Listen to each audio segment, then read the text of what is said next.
everybody, welcome back to my channel. If this is your first time, welcome. So on this video, it's going to be a little different, a little quick. So the first video obviously was a vlog. It is not going to be as long as that one. Well, this one's not going to be as long as that one. So I'm going to make this real quick, sweet, simple. So this video is basically going to be the steps leading up to reversal. So the first step that I had to do was get my operative report from the hospital that I had my kids at, but it's no longer standing, so I had to go to the sister hospital or the main hospital in the city to get my records. So from what I was told, records are only being held for 7 years. I just made it to get my records. So once I got my records, I was able to go ahead and send everything over to the office in Raleigh.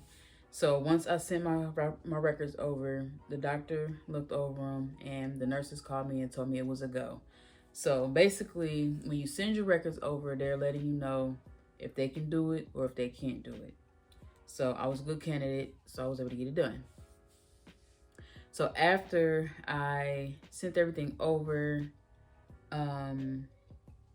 they went ahead. I'm trying to think if they sent me everything I needed to do before scheduling, or they did that after. Okay, but anyway, so I'm just gonna go ahead and go to the money part. So scheduling was $150. Once you pay your scheduling, you have 24 hours to send the full payment. The full payment of the e-shore reversal that I got, or what I did, is the same price for reversal or removing. Reversal is to put the tubes back, to connect the tubes back to the uterus, to conceive again. Removing is just taking them out and not repairing, or not so much repairing, but not reversing the tubes so you can conceive again. So once we sent over the payment, which was $7,900,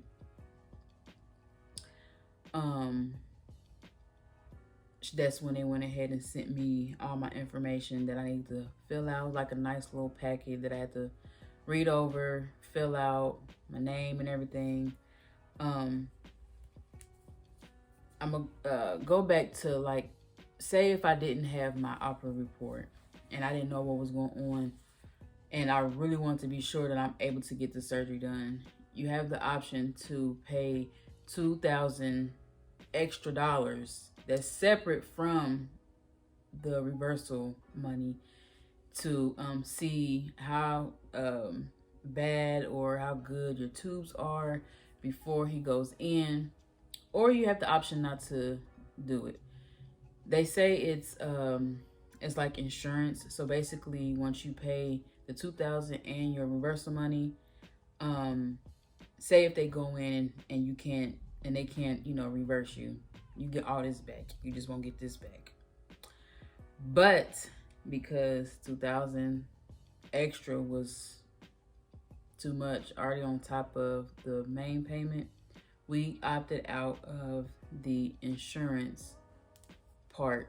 So it was just all prayer from then on once we paid that, and didn't do the insurance portion because it was just a lot. So all praises, everything went well.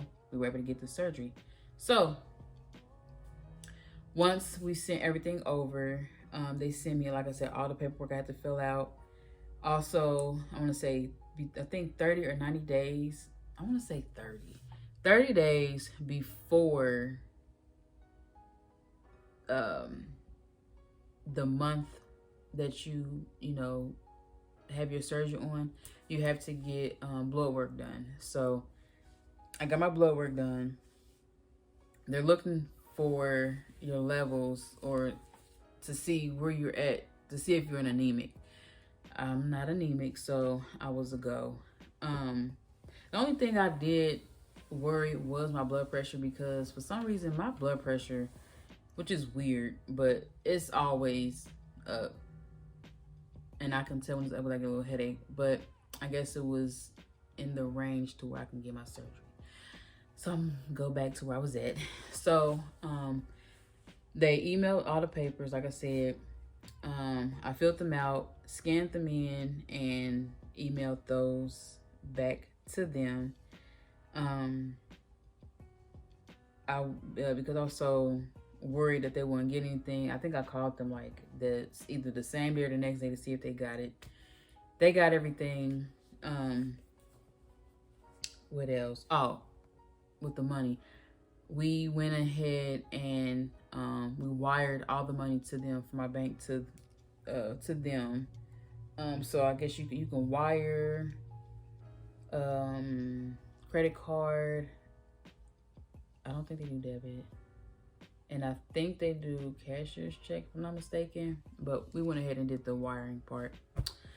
So after that, after everything was paid for, is when I went ahead and scheduled our planes, hotel, and I want to say we didn't think to rent a car because we was going to do Uber. We thought it'd be cheaper, but we just went ahead and decided to rent a car because it was one of my little fears, was already waking up late or something happening to the flight to where we don't make it, because if you miss your appointment, you miss out on your surgery and you miss out on getting your money. So that was my fear.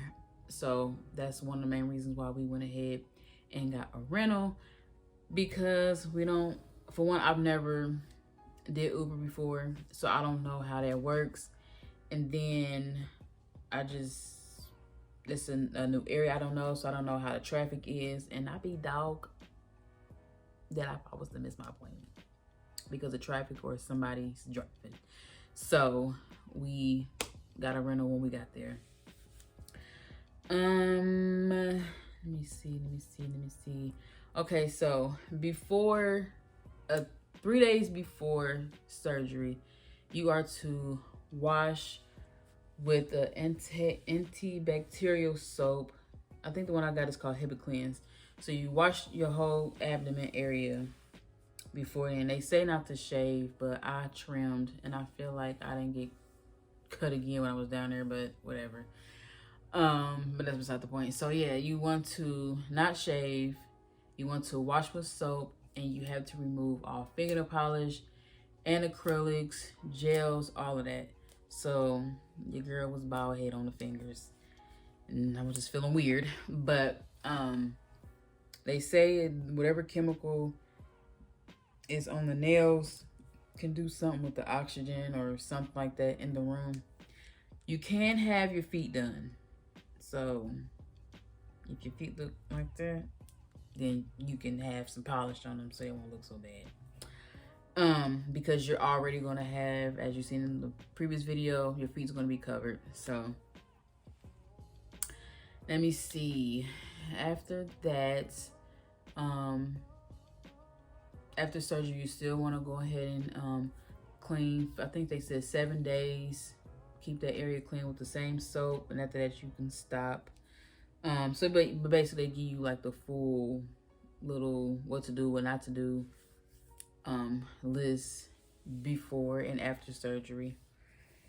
I want to say a month before surgery, I started taking prenatals. I'm almost out, so I gotta get some more. But yeah, they say it's good to get started before trying to conceive. So tomorrow is December 11th, so that is a month post-surgery. So I still have a little tenderness. It's still a little hard underneath the skin because it's still healing. Even though the outside is still healing, I feel like, because it looks like, it don't look how it looks after surgery. So my skin is kind of like I don't have keloid skin, but that's what it looks like. But from what I was told in one of the Facebook groups that I'm in for those who are trying to get reversals done, and it's another group of people who have already got the reversals done, they told me that it's going to look like that and it's going to eventually go back flat. So yeah, my healing process is doing really, really good. Once you get this surgery done, make sure you're not around people who make you laugh, because you will cry. I cried laughing, but not ha laughing, crying. I cried because I was in pain. But that eventually went away. But let me see what else. Like I said, I am now a month tomorrow post surgery. The week that I had my surgery done, well, a few days after I had my surgery is when I started my cycle. I knew I was going to start like a day or two after surgery. They tell you that you are going to have some bleeding. So I did have some bleeding after that, and then after that, I already knew it was gonna happen. So because I already knew that before I went, I was already excited because I was hoping that I was good enough to try to TTC, trying to conceive. So I got on my husband's last nerve. I told him once we had the surgery that I would, and I did, but I didn't know it was gonna be that bad. I didn't know. He really tried to run away from me, but I had to hold on. But yeah, so I started doing ovulation tests. Before I started this, I didn't know what the heck I was getting into. So basically the whole window of fertility of my whole window of me being fertile is basically every day is what I did. So up until the day that I got my peak, just by looking at my app, and I bought ovulation strips off of Amazon, and it's an app that you can download with those particular strips. Now I'm pretty sure it's all different types of strips, and I know each strip probably has an app that you can download. So once I seen that I hit my peak, and I think I want to say a day or two after that is when I started ovulating. Yeah. So now, which is weird because this is just crazy. I'm like I said, I'm literally a month post surgery tomorrow. I'm supposed to start my cycle today or tomorrow. So we'll see. Now, I'm impatient. I'm very excited, and I already done started testing 8 days past ovulation. No, I think 7. And from 7, 8, 9, 10 has been negative.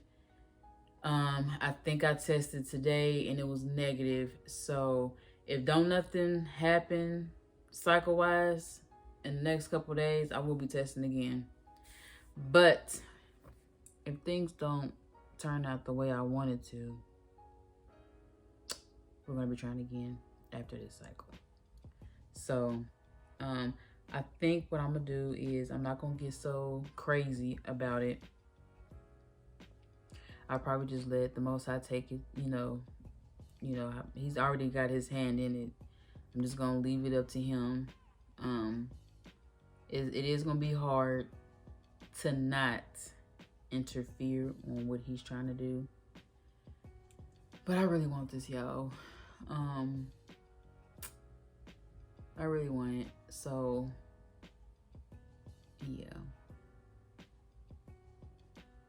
I do.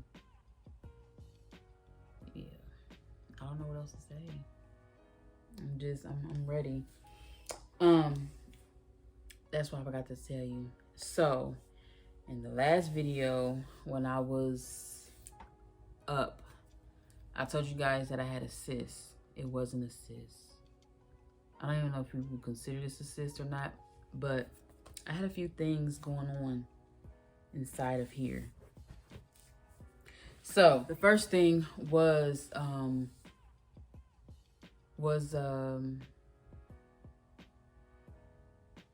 of obviously removing the e-shores, but he also seen that I had endometriosis. I had a fibroid. I only had the one that was, what was hanging off of one of my e-shore coils, and my uterus was up against my stomach muscles. He said that usually only happens with multiple C-sections, I guess due to scar tissue. So I'm assuming I had a lot of scar tissue after just my one C-section, but he removed the scar tissue. He put my uterus back in its rightful place. He removed the e-shore coils. He removed the endometriosis, and he took the little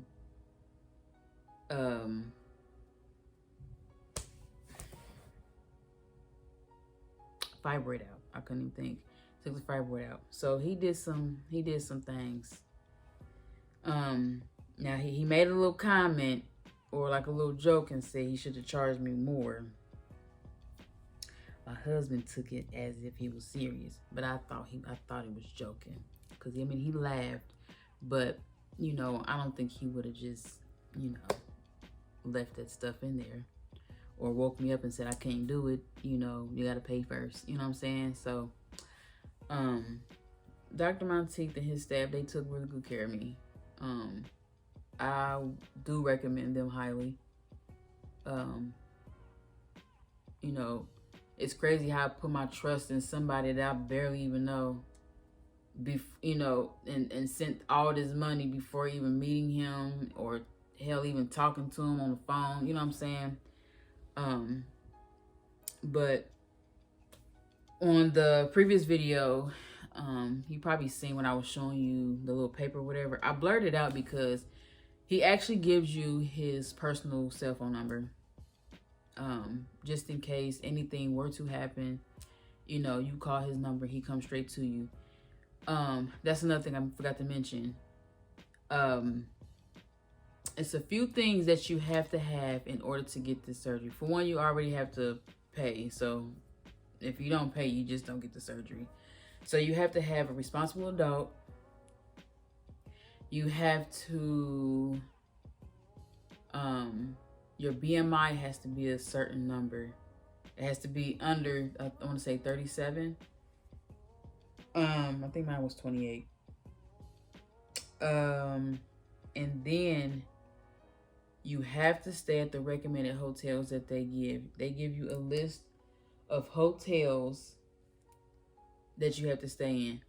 They don't care if you are 15, 30 minutes away living in Raleigh. You have to be at least 3 to 6 minutes away from his office. If not, you can't do it. And I was always wondering, like, well, how do they know? Well, when you get there, to your consultation, you have to fill out what hotel number what hotel you're in, what number your room is, because I'm just assuming that they are working with these hotels. So yeah. So but that's the reason why I blurred out that number, because I didn't want anybody randomly just calling this man up. So I blurted that out. We did ask if we can record. They didn't have any issues, but just be on the safe side, we didn't record any faces or any names or anything like that. But yeah, so if you like this video, please give it a big thumbs up, and if you have any comments, please don't hesitate. Go ahead and put those comments at the very bottom in the comment section, and I will be sure to respond back. And thank you so much for watching. Bye, guys.